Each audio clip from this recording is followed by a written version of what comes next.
dia, amada igreja. É um privilégio, uma alegria enorme estarmos reunidos aqui nessa manhã para juntos olharmos para a palavra de Deus e sermos lembrados da grandeza do amor e da graça do nosso Salvador.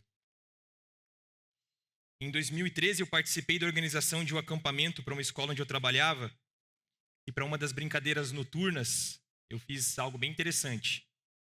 Eu cavei uma vala bem grande, com mais ou menos uns 2, 3 palmos de profundidade. E ao longo dos dias do acampamento, eu fui despejando naquela vala todos os restos de comida do almoço e do jantar. E aí eu cobria a vala com uma lona, e aquilo ficou ali no sol por alguns dias.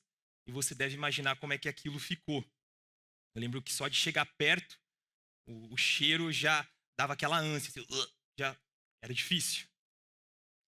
E eu lembro que na noite da brincadeira noturna, eu fui até a vala com parte da equipe que estava comigo. Eu lembro de se aproximar da vala com certa dificuldade, tampando a camiseta com o nariz. E eu nunca vou me esquecer da reação da galera que estava comigo quando a gente puxou a lona que cobria aquela podridão. Eu nunca vou esquecer da nossa reação, do assombro, do nojo, da repulsa que a visão daquela vala causou na gente. Eu nunca vou me esquecer também da reação da galera que teve que entrar na vala como parte da brincadeira. Alguns deles hoje são adultos, sobreviventes, conheceram essa vala de perto e estão aqui sentados nesse auditório nessa manhã. E nessa manhã a gente vai se colocar diante de um texto desafiador da palavra de Deus. Um texto que puxa a lona que cobre o estado de decadência de uma sociedade sem Deus.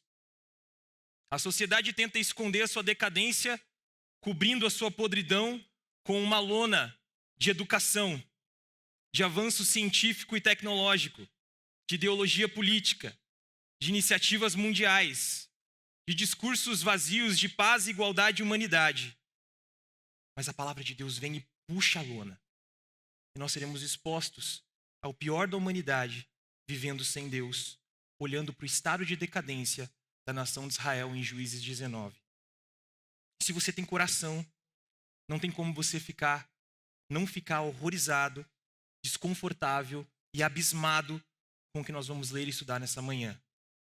E a intenção do autor com esse texto não é que você, diante do estado de decadência descrito em Juízes 19, fique indignado com o que Israel foi capaz de fazer, mas que você fique chocado com a possibilidade do que você é capaz de fazer se você largar a mão de Deus. Abre a sua Bíblia comigo em Juízes 19, por favor. Esse livro, ele narra a saga desastrosa de Israel falhando em conquistar a terra prometida sob a liderança dos juízes.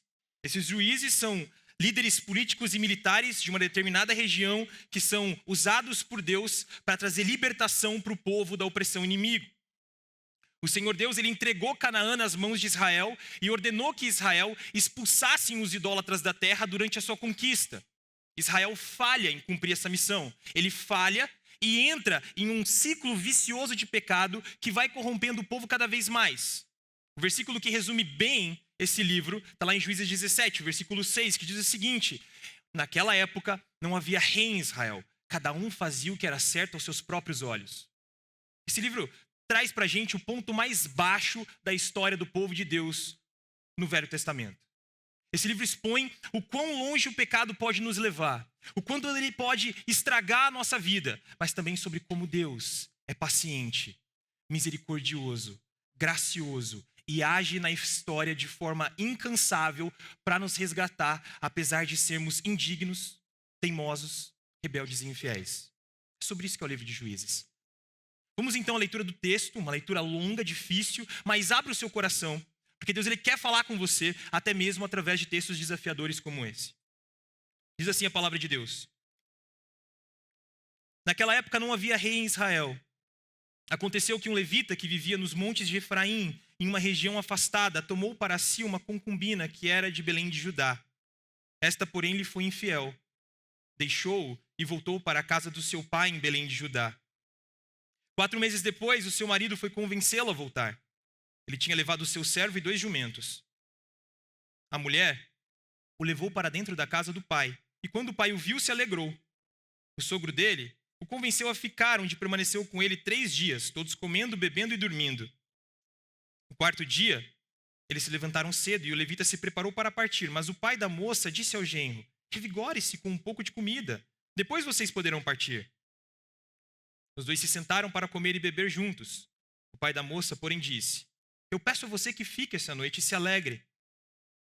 Quando o homem se levantou para partir, o sogro o convenceu a ficar ainda naquela noite. Na manhã do 5º dia, quando ele se preparou para partir, o pai da moça disse: revigore-se, espere até a tarde. Assim os dois comeram juntos. Então, quando o homem, a sua concubina e seus servos se levantaram para partir, o pai da moça disse outra vez: veja, o dia está quase acabando, é quase noite, passe a noite aqui, fique e alegre-se. Amanhã de madrugada vocês poderão levantar-se e ir para casa. Não desejando ficar outra noite, o homem partiu rumo a Jebus, isto é, Jerusalém, com 2 jumentos selados e com a sua concubina. Quando estavam perto de Jebus e já se findava o dia, o servo disse ao seu senhor: venha, vamos parar na cidade dos Jebuseus e passar a noite ali. O senhor respondeu: não vamos entrar em uma cidade estrangeira, cujo povo não é israelita. Iremos para Gibeá. Depois acrescentou: ande, vamos tentar chegar a Gibeá ou a Ramá e passar a noite em um desses lugares. Então prosseguiram, e o sol se pôs quando se aproximavam de Gibeá de Benjamim. Ali entraram para passar a noite. Foram sentar-se na praça da cidade, mas ninguém os recebeu em casa para passarem a noite. Naquela noite, um homem idoso, procedente dos montes de Efraim e que estava morando em Gibeá, voltava do seu trabalho no campo. Os homens do lugar eram benjamitas. Quando o homem idoso viu o viajante na praça da cidade, perguntou: para onde você está indo? De onde vem? Ele respondeu: estamos de viagem, indo de Belém de Judá para uma região afastada, nos montes de Efraim, onde moro. Fui a Belém de Judá e agora estou indo à casa do Senhor. Aqui, porém, ninguém me recebeu em casa. Temos palha e forragem para os nossos jumentos e também pão e vinho para mim, para esta sua serva e para o jovem que está conosco. Não temos falta de nada. O homem idoso disse: você é bem-vindo na minha casa. Vou atendê-lo no que você precisar, apenas não passe a noite na praça. Então levou-os para a sua casa e alimentou os jumentos. Depois de lavarem os pés, comeram e beberam alguma coisa. Enquanto se divertiam, alguns homens perversos da cidade cercaram a casa. Esmurrando a porta, gritaram para o homem idoso dentro da casa: traga para fora o homem que entrou na sua casa para que tenhamos relações com ele. O dono da casa saiu e lhes disse: não sejam tão perversos, meus amigos, já que esse homem é meu hóspede, não cometam essa loucura. Vejam, aqui está minha filha virgem, a concubina do meu hóspede. Eu as trarei a vocês e vocês poderão usá-las e fazer com elas o que for bom aos seus olhos. Não façam nada, entretanto, com esse homem, não cometam tal loucura. Os homens, porém, não quiseram ouvi-lo. Então o levita tomou a sua concubina e a mandou para fora. Eles a violentaram e abusaram dela a noite toda. Ao alvorecer, deixaram que ela fosse. Ao romper do dia, a mulher voltou para a casa onde o seu senhor estava hospedado e caiu à porta, e ali ficou até o dia clarear. Quando o seu senhor se levantou de manhã, abriu a porta da casa e saiu para prosseguir viagem. Lá estava a concubina, caída à entrada da casa, com as mãos na soleira da porta. Ele lhe disse: levante-se e vamos. Contudo, não houve resposta. Então o homem a pôs sobre o jumento e foi para casa. Quando chegou, apanhou uma faca, cortou o corpo da concubina em 12 partes e os enviou a todas as regiões de Israel. Todos os que viram isso disseram: nunca se viu, nem se fez uma coisa dessas desde o dia em que os israelitas saíram do Egito. Pensem, reflitam, digam o que se deve fazer. Não dá para ler essa história sem pensar no quão grotesca ela é. Nós estamos facilmente diante de uns textos mais sinistros da Bíblia inteira. Esse texto é tão sinistro que existe a chance de talvez esse ser o primeiro e último sermão que você vai ouvir em Juízes 19. Não é um texto legal de ler. Confesso também que não foi um texto muito fácil de estudar e preparar um sermão em cima dele. Mas é justamente para causar esse desconforto, essa revolta, esse choque que Juízes 19 está aqui. Com Juízes 19, o autor desse livro, ele está pegando os seus leitores pela mão, ele está levando eles para a beira de um abismo de trevas e violência e depravação. Ele está apontando lá para baixo e está dizendo: tá vendo? Olha só, tá vendo isso? É para lá que o pecado vai te levar. Esse é o homem sem Deus. É para isso que uma sociedade sem Deus caminha. E ele faz isso para te chocar mesmo. Para que você entenda o quão terrível é o seu pecado. O quão longe o seu coração pode ir. Basta você dar as costas para Deus e deixar a vida te levar. Marcos, eu nunca faria uma coisa dessa. Nunca. Será? Se a gente pudesse pegar o teu coração e plugar ele num cabo HDMI e projetar aqui nesse telão todos os seus pensamentos, os seus desejos, tudo que está aí dentro, seria difícil. E eu ouso até impossível para você olhar as pessoas que estão nesse salão nos olhos outra vez. E se você não é capaz de perceber isso, você está cego. Seu coração está duro.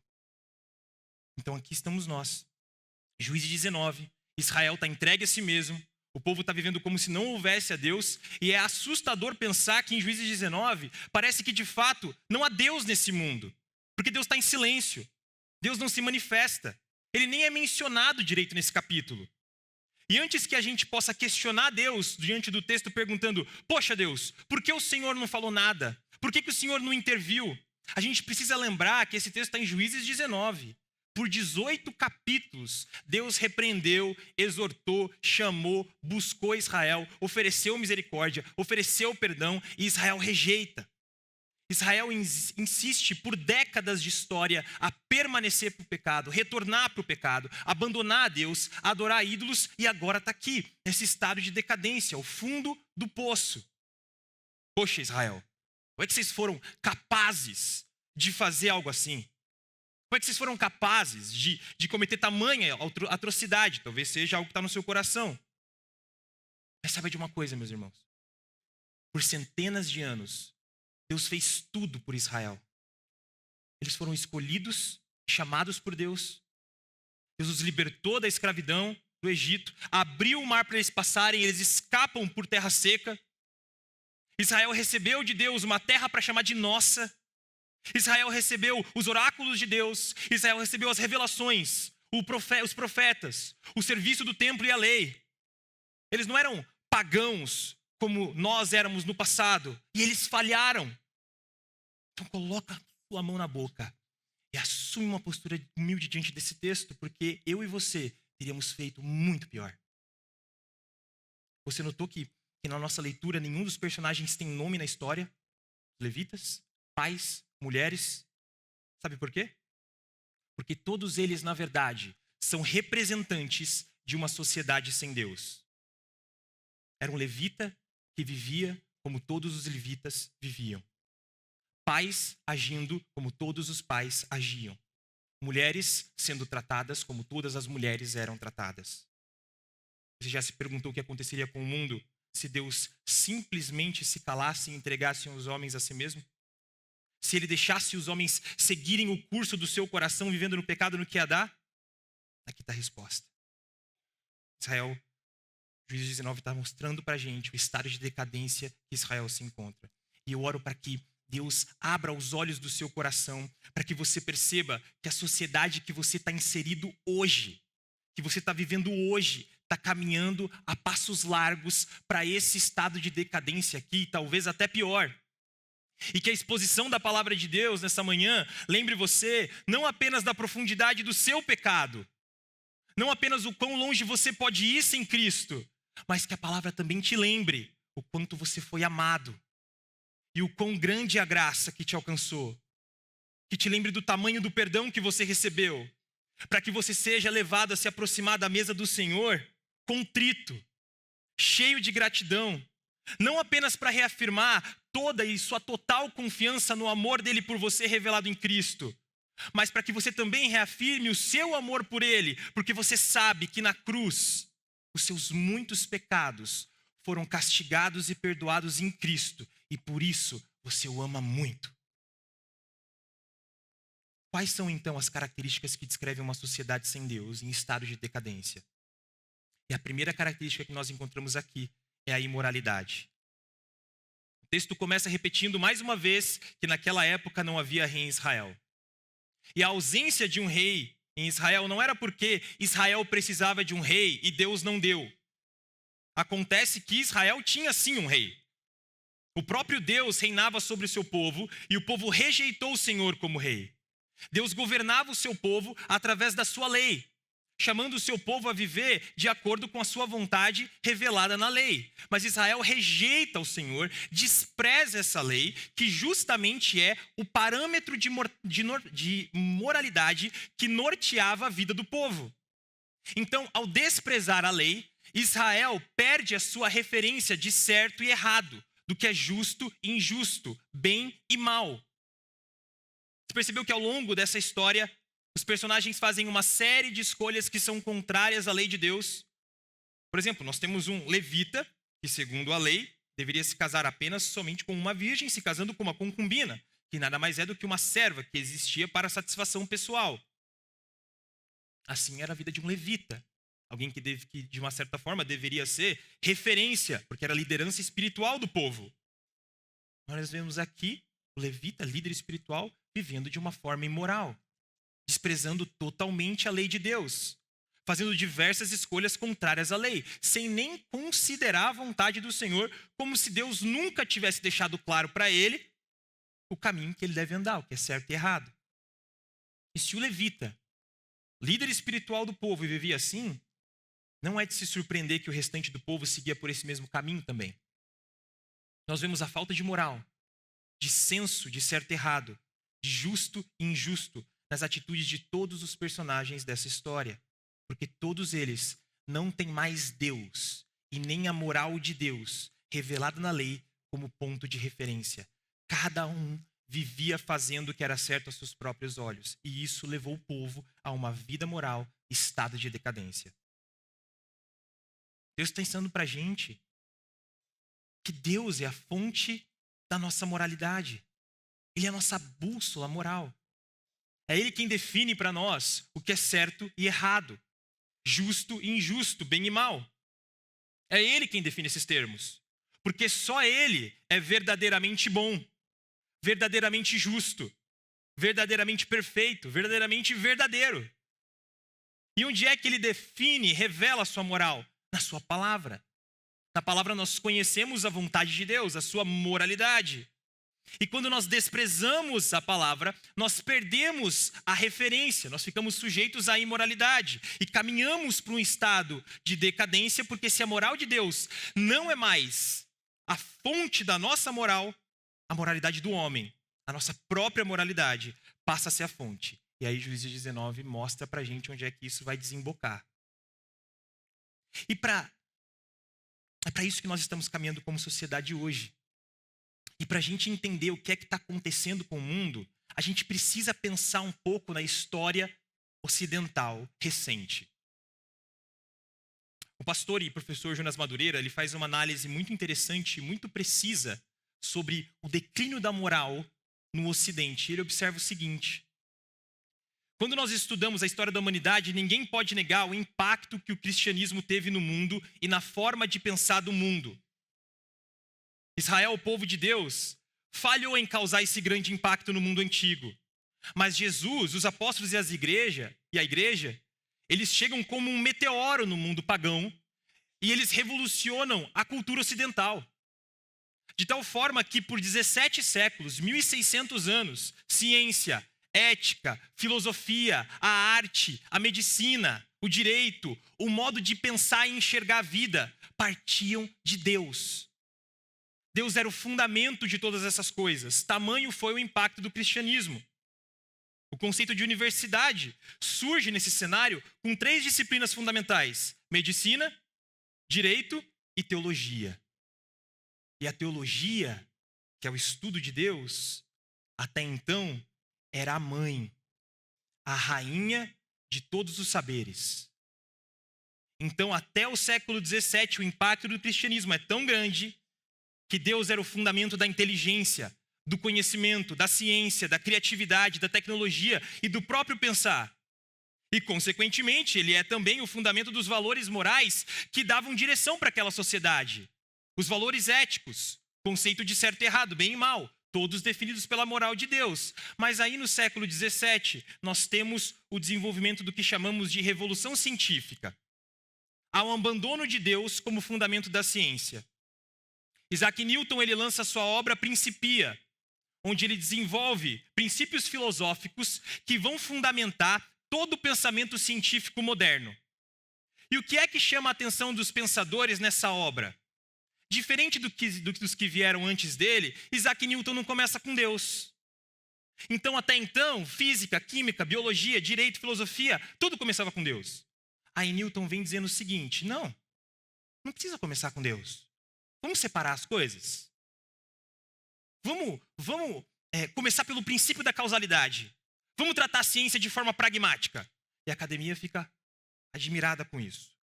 E aí os pensadores de várias áreas começam a dizer o seguinte: de fato, a gente não precisa recorrer a Deus. Vamos separar as coisas, porque ciência é uma coisa, fé é outra. Deus é importante para a fé, para a religião, ele não tem nada a ver com a ciência. E aí as universidades abraçam isso. Vamos tirar Deus dos laboratórios. Vamos tirar Deus das nossas salas de aula. Vamos tirar Deus dos debates. Vamos fazer ciência de forma neutra, como se isso sequer fosse possível. E é nesse ponto da história, meus irmãos, que a teologia deixa de ser a mãe de todas as ciências e passa a ser a prima louca de todas as ciências. Sabe a prima louca? Toda família tem uma prima louca. Se você acha que a sua família não tem uma prima louca, cuidado, porque pode ser que você seja a prima louca e você não sabe. Se você está aqui, você é a prima louca da sua família, você sabe como é. A prima louca é aquela prima sem noção, maluca, surtada, que ninguém leva a sério. O que acontece com a prima louca nas reuniões da família, nos jantares, nas festas de fim de ano? Ninguém dá ouvidos para o que ela fala. Ninguém leva ela a sério. Ninguém dá importância para o que ela diz. É isso que acontece com a teologia. Só que quando eles fazem isso com a teologia, o circo pega fogo. E um pensador importante, Immanuel Kant, ele publica, depois de 10 anos, uma obra gigantesca desse tamanho chamada Crítica da Razão Pura. E ele escreve essa obra para tentar resolver o problema que a falta de Deus traz. Porque Kant percebe que tirar Deus da ciência é como tirar uma latinha de uma torre de latas do supermercado. Só que ao invés de você tirar a latinha que está em cima, você tira a latinha que está embaixo. O que acontece com a torre? Ela desmorona. Então, ao tirar Deus da ciência, Kant descobre que até então toda a ética, toda a moral, todos os valores supremos e princípios que regiam a sociedade daquela época estavam fundamentados em Deus. Ele era a base do pensamento. E a reflexão de Kant é a seguinte: e agora? E agora que a gente tirou Deus da parada? Qual é que vai ser o fundamento da nossa razão? E qual é a solução que ele oferece? O tal do imperativo categórico. O que é isso? É fácil de entender o imperativo categórico. Jonas Madureira vai dizer que é o argumento da mãe. Sabe qual é o argumento da mãe? Ela manda você fazer algo, e aí você vai lá e questiona. Por que eu preciso fazer isso? O que ela vai te responder? Você vai fazer isso porque eu sou sua mãe e eu estou mandando. É o argumento mais claro, mais simples. Quem é esperto obedece, todo mundo entende o que ele significa. É assim que as coisas são. Não tem que discutir, não tem que racionalizar, é um dever e ponto final. Essa é a solução que Kant oferece para sustentar a ética e a moral que fundamentava aquela sociedade sem Deus, afirmando: tem que ser assim. E aí, meus irmãos, tem um terceiro sujeito, é o último nome. Você já ouviu esse nome? O filósofo alemão Friedrich Nietzsche. Ele olha para tudo isso e aí ele vai dizer o seguinte: vocês estão de brincadeira comigo, né? Vocês tiram Deus da ciência e querem continuar com Deus na ética? Para! Vocês não creem mais em Deus, mas querem continuar vivendo como se Deus existisse, como se ele fosse real? Deus está morto. Façam um serviço completo. Vamos enterrar Deus de vez e seguir com as nossas vidas com uma nova moral, com uma nova ética sem Deus. Sejam coerentes. Vamos criar juntos, então, um novo mundo, com novos valores, com uma nova moral, que não está mais fundamentada em Deus, mas está fundamentada no homem, onde cada um define para si o que é certo e errado, porque não há mais rei em Israel. Vamos viver fazendo o que é certo aos nossos próprios olhos. Qual é o resultado disso? Onde é que o surgimento dessa cultura que fez da teologia a prima louca essa cultura que declarou a morte de Deus em todas as áreas da vida, onde é que isso levou o homem? 2 guerras mundiais no intervalo de 20 anos. 100 milhões de mortos. Você sabe que os soldados nazistas liam nos campos de concentração? Eles liam Nietzsche. É essa a herança moral, cultural, filosófica da nossa sociedade hoje. É nesse contexto de pensamento que você vive. É nesse contexto de pensamento que a cultura que você consome é produzida. É nesse contexto de pensamento que os seus filhos estão sendo ensinados nas nossas escolas.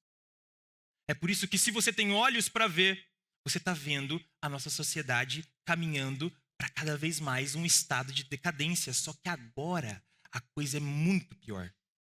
Porque o cristianismo ele surge em um contexto de paganismo, ele impacta e transforma uma sociedade pagã, e agora nós estamos vendo acontecer diante dos nossos olhos a ascensão de algo muito mais grotesco e horrendo, uma sociedade neopagã. Porque é uma sociedade que conheceu as bênçãos do cristianismo, provou delas, viveu nelas, desfrutou delas e deliberadamente as abandonou. E inserido nesse estado de decadência está você. Aqui no interior do estado de São Paulo, Bragança Paulista, terra da linguiça, vivendo sua vida, seguindo sua rotina, respirando uma sociedade, uma cultura de uma vida sem Deus. E talvez você nem se dê conta disso. E diante do abismo de trevas assustador que é Juízes 19, esse abismo em que a sociedade está caindo em queda livre em direção ao fundo do poço, você precisa se perguntar qual é o fundamento da tua vida. Quem é que fundamenta a sua moral, as suas escolhas, o seu modo de pensar, os valores que governam a sua vida. Quando você precisa tomar uma decisão, quando você está diante de certo e errado, quem é que você consulta? Quem é que define para você o que é certo e errado? Quem é que define para você o caminho que você deve andar? É Deus? É o Criador? Ou você está vivendo, fazendo o que é certo aos seus próprios olhos?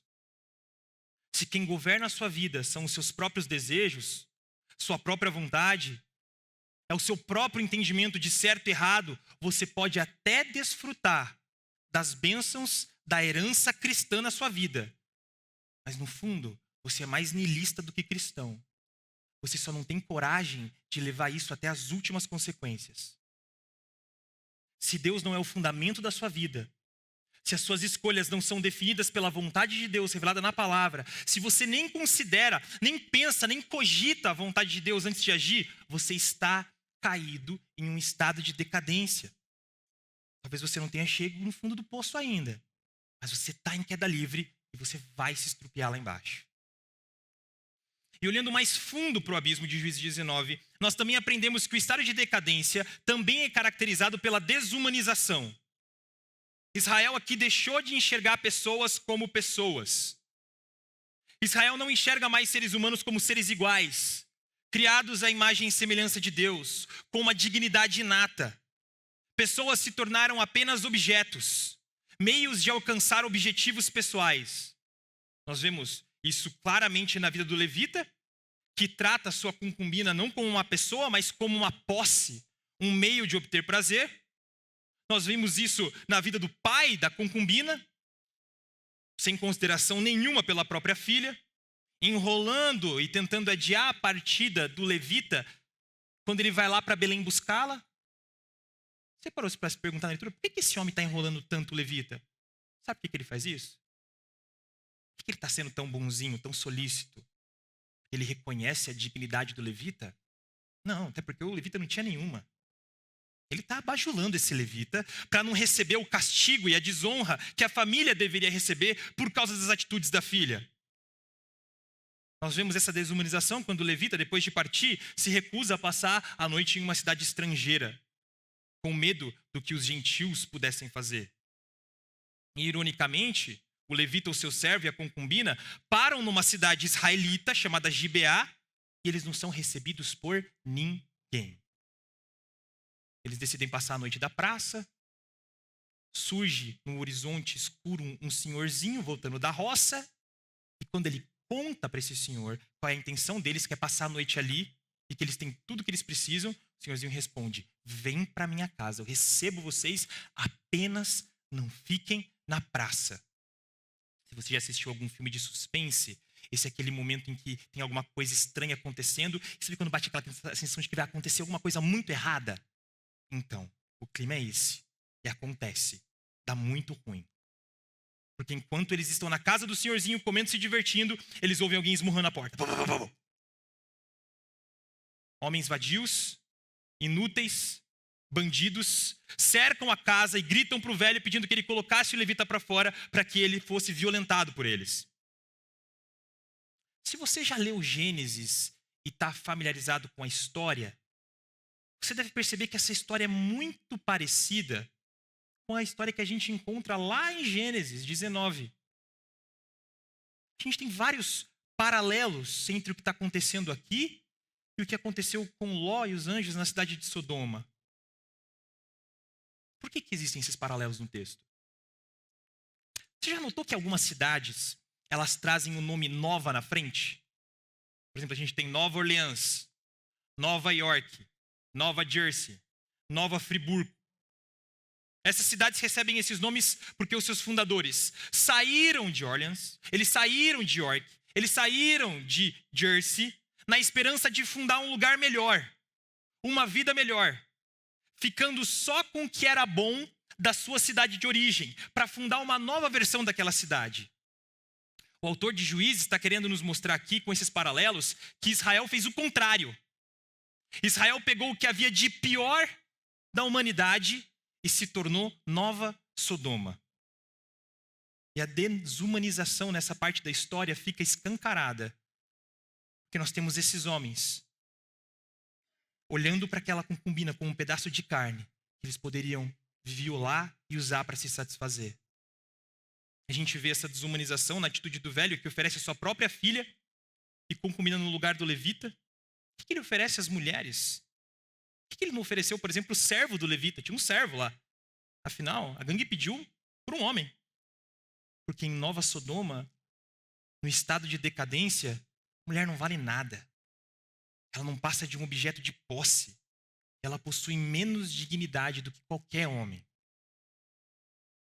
E aqui eu quero abrir um parêntese, minhas irmãs.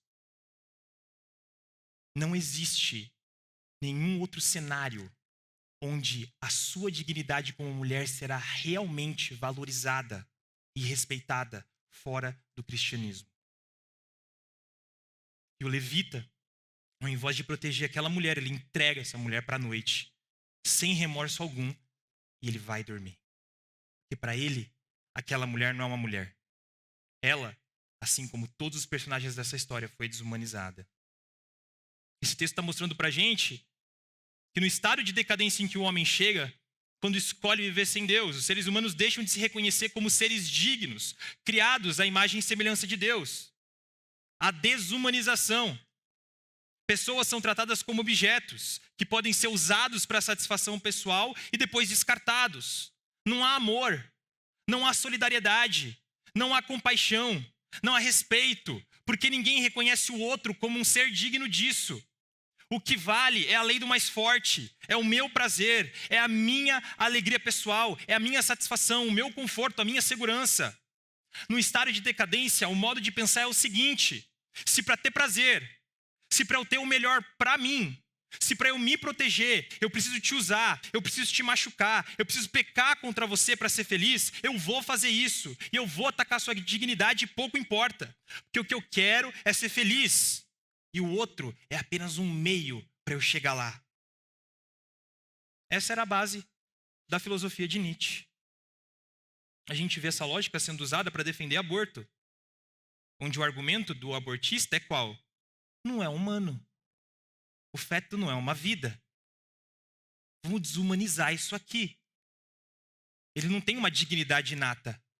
Ele é apenas uma coisa que eu tenho o direito de matar e descartar para ter a minha liberdade.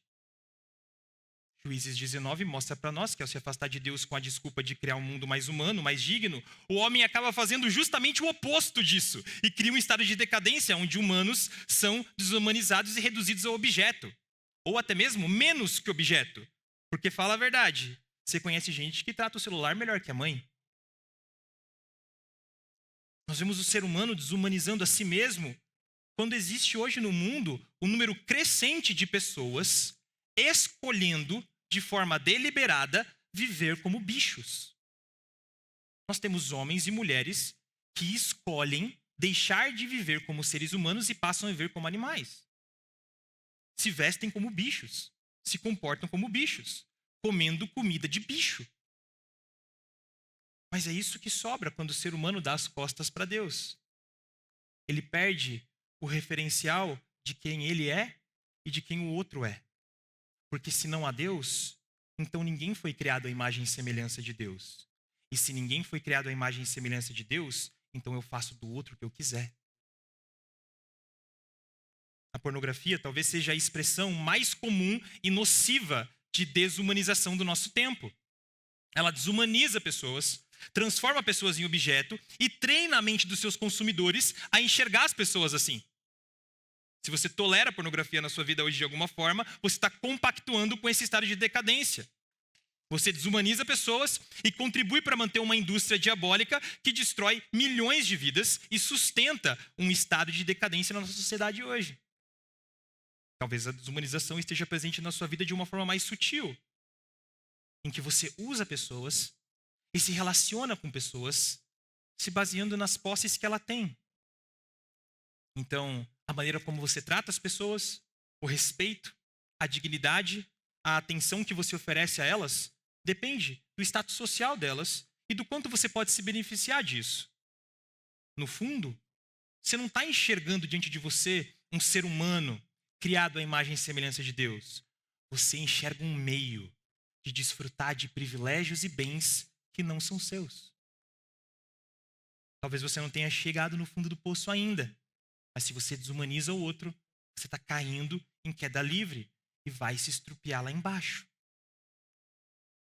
E a última característica do estado de decadência que nós encontramos no fundo do abismo de Juízes 19 é a insensibilidade.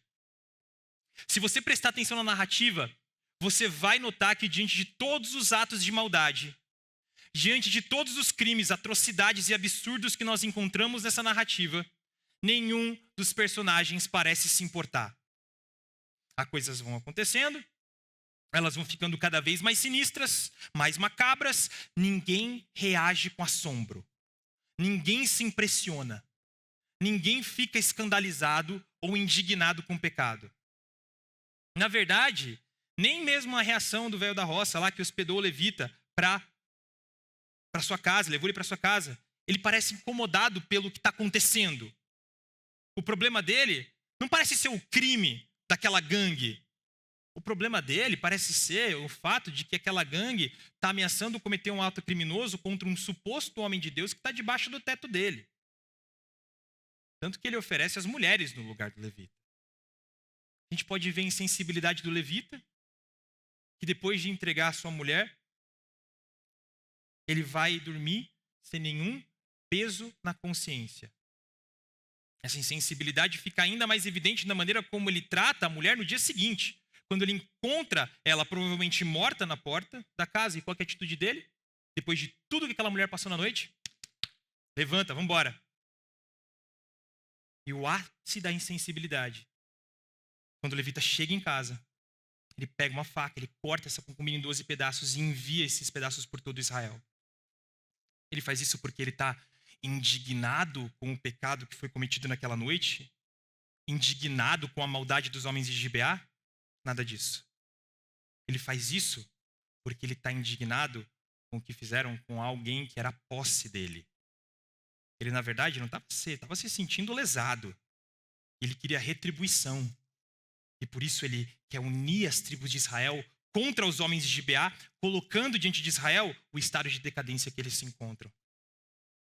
Esse trecho está nos ensinando que a decadência ela é caracterizada pela insensibilidade. Pessoas se tornam insensíveis para o mal.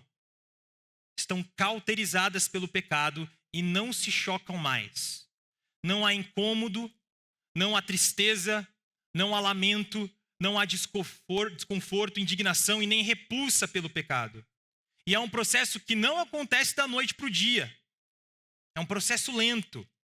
Lembre-se que Israel está há décadas em um ciclo de pecado, onde o povo vai se acostumando, vai sendo cada vez mais exposto à maldade, e até chegar nesse ponto aqui, onde eles nem se assustam mais. A maldade cresce, o pecado prevalece, a vida fica cada vez mais sinistra no estado de decadência. E quem está caído nesse estado vai se acostumando, vai ficando insensível, vai ficando apático, vai deixando de se chocar e indignar com aquilo que é mal. Você está se tornando insensível para o pecado? Você está acostumado com o estado de decadência que a sociedade se encontra de tal forma que nem choca mais você? O pecado está à nossa volta. Escancarado nas mídias que consumimos, séries, filmes, músicas, literatura, celebrando o pecado. O pecado está presente na vida das pessoas que nos cercam, exibido e exaltado nas redes sociais. A gente assiste coisas hoje em séries e filmes que estão cheias de tanta maldade, de tanta imoralidade, injustiça e iniquidade. São escolhas... E a gente assiste sem pensar. E quando nós testemunhamos o agir e o estrago que o pecado está causando no estado de decadência à nossa volta, isso nos incomoda. Jesus, ele nos salvou e ele colocou o seu espírito em nós. E esse espírito se entristece pelo caso do pecado. E se esse espírito ele habita em você, você precisa prestar atenção no que está diante dos seus olhos. E se você, diante de toda a maldade que te cerca, você não se incomoda, ou pior, você consegue apreciar isso, você é capaz de ter prazer nessas coisas, você está insensível para o pecado. Você está caindo em queda livre no abismo da decadência. Porque você se tornou insensível para o pecado pelo qual o seu Salvador morreu. O capítulo 19 termina no verso 30, com os israelitas recebendo os pedaços da concubina e reagindo com uma certa indignação. Nunca se viu nada igual em Israel, eles gritam. Mas não é uma indignação completa e honesta, não. Afinal, eles não se veem como parte do problema. Eles não conseguem enxergar que eles também estão caídos nesse estado de decadência. E nessa noite, a palavra de Deus levou você para a beira do abismo da vida sem Deus. A lona que cobria a podridão da vida sem Deus foi tirada diante dos seus olhos. E qual é que vai ser a sua reação? Se o abismo de Juízes 19 te assusta, ainda há esperança para você. Mas você não pode fazer como os israelitas, que diante do abismo da decadência, resolveram pular do abismo, achando que eles podiam dar um jeito naquilo sem Deus. Deus está colocando diante de você isso aqui, para que você se lembre que sem Deus, você está caindo do abismo. Talvez mais devagar do que alguns. Mas você está caindo do abismo. E você precisa clamar para que alguém te salve dessa queda livre que não tem paraquedas. E qual é a boa notícia? É que nós temos um Salvador. Nós temos alguém que desceu no abismo, que veio a esse estado de decadência, mas não foi corrompido por ele. Nós temos Cristo Jesus. E nós podemos nos aproximar da sua mesa nessa manhã e sermos lembrados do poder do amor desse grande Salvador. Esse Salvador que, ciente da nossa decadência, mesmo assim nos amou. Ele foi para a cruz e foi castigado por causa da nossa imoralidade, por causa da nossa desumanização, por causa da nossa insensibilidade ao pecado. A mesa nos fala do Filho de Deus, que nos amou e se entregou por nós, morrendo morte de cruz, para que eu e você, decadentes, imorais, desumanos, insensíveis, fôssemos perdoados, fôssemos feitos filhos de Deus e tivéssemos vida eterna. É por isso que nós, reunidos nessa manhã, nós que fomos remidos por Cristo, nós que fomos resgatados das trevas para a sua maravilhosa luz, diante de textos como esse, diante dessa mesa que nos lembra da aliança de amor feita conosco na cruz, nós bradamos, não com indignação, mas com gratidão e humildade, nós bradamos: nunca se viu nada igual. Nunca se viu amor tão grande. Nunca se viu Salvador tão gracioso, tão maravilhoso como Cristo Jesus. E nesse Salvador, nós meditamos, nós descansamos, nós colocamos toda a nossa confiança, porque só Ele pode nos impedir de sermos arrastados para esse abismo de decadência e da ira que há de vir. Porque todo aquele que reconhece a decadência do próprio pecado e confia nele, clama pelo seu nome, é salvo, é resgatado, é perdoado e tem a vida eterna. A palavra de Deus essa noite nos alertou que o homem sem Deus, ele é imoral, desumano e insensível. E a palavra faz isso para que corramos para os braços do Senhor Jesus, o único que é capaz de nos salvar da decadência de uma vida sem Deus. Vamos orar.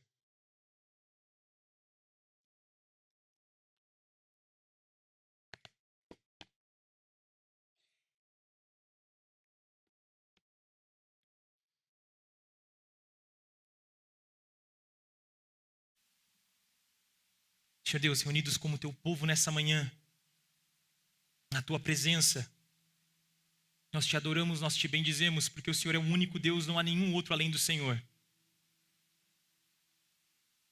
E nós te adoramos, Senhor, porque o Senhor, com graça e misericórdia, o Senhor expõe a profundidade do pecado que habita em nós.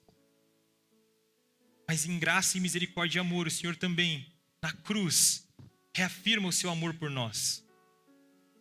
O quão grande, ó Deus, é o teu amor.